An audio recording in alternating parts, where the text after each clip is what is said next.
So in the very beginning, just even before the Soviet Union collapsed, there was fear in Washington that the collapse of the Soviet Union could bring instability, even armed conflict, warfare that could somehow bring in the United States.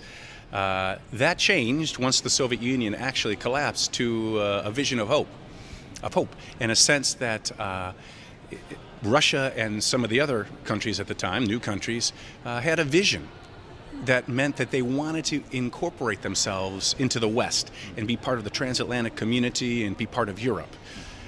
That began to fade in Russia already in 1992-93 when Duma elections had the ultranationalist Liberal Democratic Party replace the reformers of Yegor Gaidar.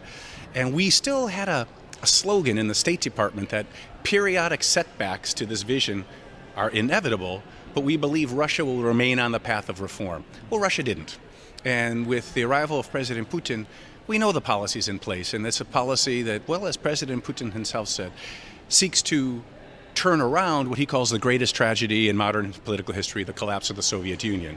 So now we have a Russia that's revanchist. We have states struggling to maintain their independence and their ability to determine their own destinies. And so now the U.S.'s vision is not so much one of hope as a defensive one, playing defense and trying to prevent further harm.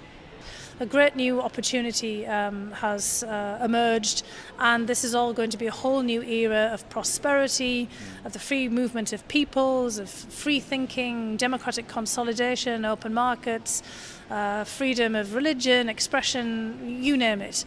Well, in actual fact, we have discovered that the birth of anything is an evolutionary process, that everything develops, everything grows, there are always problems, there are always obstacles to be overcome, and that the development of events takes us off into many different directions.